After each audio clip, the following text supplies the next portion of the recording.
Comic Review Productions brings you classic entertainment in a modern world and in a vintage manner, with the cast that's keeping the golden age of radio alive in a day in the life of Hollywood 1950s. With the voices of Dominic Breckenridge as Betty Gray, Jasmine Lofton as Rachel Hagan, Tamara Solomon as Pike Anderson, and Tony Ballard as Mason Davis.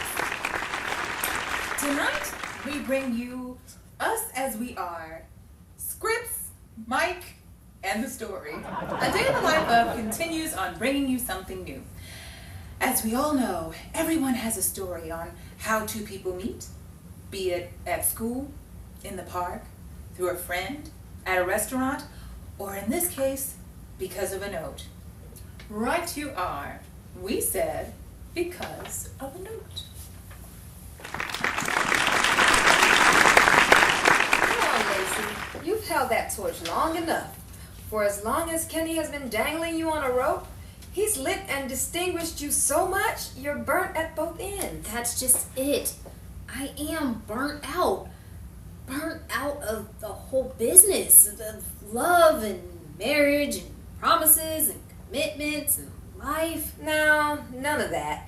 Nothing such as that should make you want to give up your lease on life. Lease on life? For 2 cents, I'd sell it. Sold. What do you mean? Just what you said. I'll buy it. And with it, I'll do what I choose with it. And what I choose is for you to write down all the good qualities about yourself. Are you cracked? I don't know. I haven't checked my clay lately. Now, go on. Write all the things you've got going on for you. What makes you, you? Seems like Kenny has been doing that for quite some time. And he's been trying to check them off your list little by little ever since. Now it's up to you. Time for you to do something for you. Now write. Middle-aged girl, bitter, cynical. Hand me that. To begin with, you are not middle-aged. Oh, no? Of course not. If you are, what does that make me? I used to babysit you. Besides, it's impossible to be middle-aged and a girl at the same time.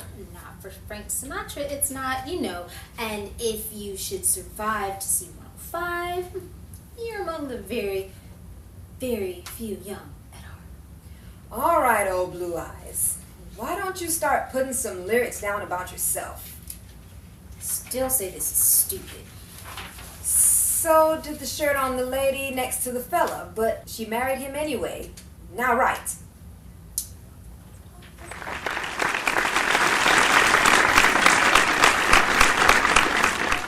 Hiya, Sergio. Case in the joint? No, just window shopping. Uh-oh. Who is it for this time? Nancy, Margie, Joanne, Margaret, Jessica, Sarah, Lindy. All right. One more name and y'all be standing alongside Louis Prima. Are you going to be sad and lonely? What happened to that girl you've been seeing pretty regularly? Paris? You mean, oh, come on now. You mean France? Oh, Francis. Yes. Now you got me. Oh, we didn't see eye to eye. That's funny. You two looked about the same height to me. Carol, do me a favor. Leave the jokes to the professionals, won't you? Fair enough. On account, you do something for me. Get to work. Okay, I'm not on a clock. I work for myself. On or off the clock, a canvas isn't going to paint itself. I know. But don't rush me. Now, what do you think I'm walking for down this avenue? It's for inspiration. In front of the women's lingerie window? Hey, you never know where it's going to hit you. Square between the eyes if someone catches you peeping through that window. And believe me, it'll take more than Dick and Harry to get you out of that one. Don't you have a hat to check? All right, I'm going. But just remember, while you're looking for inspiration, don't let what happened to Robert Montgomery happen to you.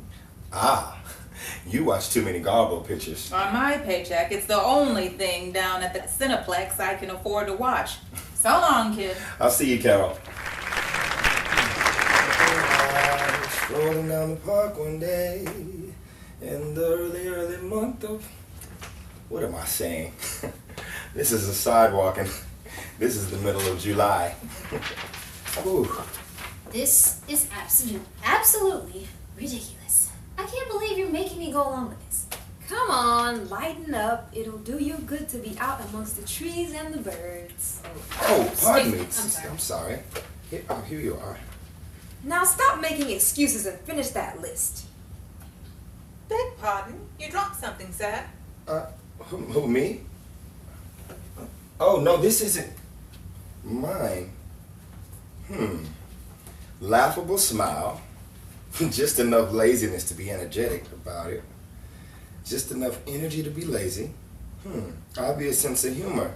Although unexplainable. Staring eyes and uncomfortable describing myself. If this isn't inspiration if I've ever heard it. Now I've got to find my Greta Garbo. I must have seen half the women in this city, and I've not come across one that looks like this description. Staring eyes with a scornful smile. Maybe Carol was right. They have me confused with Dick and Harry's buddy. You know, I'm halfway convinced that you disposed of that note deliberately. I tell you, I didn't, Ruth. It must have fallen out of my notebook on the way over here to the park. Just as your self-esteem did when Kenny walked out on you? This has nothing to do with King. Doesn't it? Listen, Lacey, I've known you longer than you've known yourself. I'm not trying to make like my sister Eileen or my friend Irma, but heavenly days, McGee, if Kenny was a Bergen to your Charlie, then sister, carve out some wood for me and call me Mortimer Sneer. This is awful. Who knows who's reading my description? What do you mean awful? This might be the best thing that could have happened to you. Did you have your name signed to it? I didn't get that far. I just talked about being lazy in an energetic way and staring eyes And a laughable smile. I didn't write that. You tricked me into... I'm sorry, what did you say? I said laughable smile. Just enough laziness to be energetic about it. And just enough energy to be lazy. Yeah. Oh no, this is awful. Why? Don't tell me you found my note. No, why is that so terrible? Yes, I mean, it's not something I wanted anyone to find. This was a terrible idea from an old friend of mine. I resent that. Oh, well, as indeed you should. You don't look very old to me. Now, how are you? I'm Sergio Marlowe. Nice to meet you, Mr. Marlowe. Yeah. My name is Ruth Dole. And this is the girl with the staring eyes, Lacey Rogers. Well, how do you do, Miss Rogers? I believe this belongs to you. Say, listen, how are you two fixed up for lunch? Have you had any today? It depends on the food. Ruth. What? There's a place on the corner of the avenue where I bumped into you two ladies. They have a real good... So that's who you are. I knew you looked familiar. Weren't you the one standing in front of the women's lingerie window? Please, please, don't hold that against me. I'm an artist. What? No, really, not that kind of artist. See, I'm a painter. I mean, I paint landscapes mostly, but I do real life people as well. I was trying to find some inspiration. And you thought to stop in front of the women's lingerie shop. Why, yes. I mean, no. Oh my, this is terrible. I don't know what to say. I feel like I'm going down the street in the wrong direction with every word I speak. Okay, listen. I have a friend, a very good friend of mine who could vouch for me. Carol Tennyson. Hi, my name is Sergio Marlowe. Carol, why is she a friend of yours? Yes, sure, she sure is. We grew up together. Do you know her? Sure I do. She and I used to work together. Tell me, is she still hat checking down at the nightclub downtown? Well, for the time being. But she's saving up money to open up her own supper club. Only a few more months of work to go, according to her. She's really going through with it. How about that? I knew you couldn't keep her behind a counter on someone else's time. If you two would excuse me, I'll let you catch up on old times. I have a lunch date. Oh, I thought we would all go together. Have you heard the phrase, 2 is company, 3 is a crowd? Well, I'm about to be a crowd where it counts. At the counter down at the delicatessen. I'll see you later, honey. Nice meeting you, Mr. Marlowe. Don't pay too fast with this one. She's not watercolor. Oh, and Lacey, add spontaneous to that list. You just earned it. Well, Miss Rogers, shall we? Just call me Lacey. And so they met. Did they live happily ever after? We'd like to think so. Until next time, good night, everybody. The voices heard on tonight's broadcast were provided by Jasmine Lofton as Lacey Rogers, Thomas Solomon as Luther Doyle, and me, myself, and I, Tony Ballard as Sergio Marlowe, and Dominique Breckenridge tonight as Carol. This has been a wonderful good night,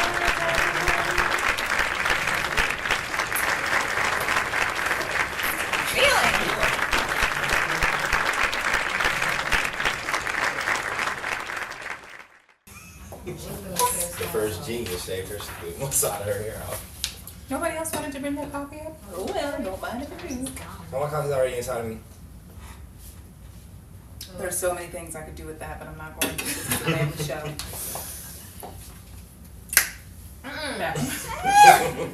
That was for you. Oh yes, you are. I was thinking it's Mason Davis. Good job. Even with the typos. Right on. I was like, wait, not right. Okay. What? Oh. Please. I was going down the street in the wrong direction. Just call me Lacey.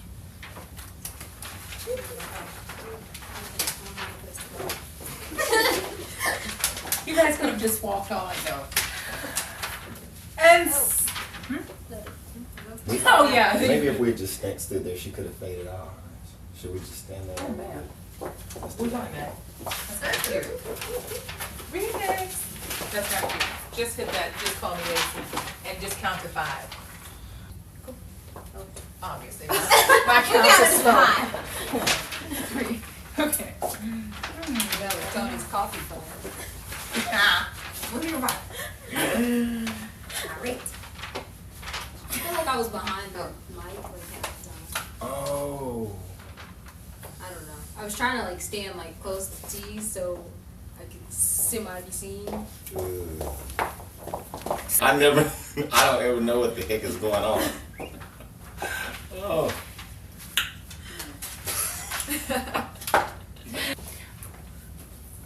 I wanted to just get out of your way so you could do what you said in there. I know, I was going to, but all y'all be at the shop. Dang. She had it so like down packed. What? Alright, she was petrified. Breeze through that like nobody's business. 5, 6, 7, 8.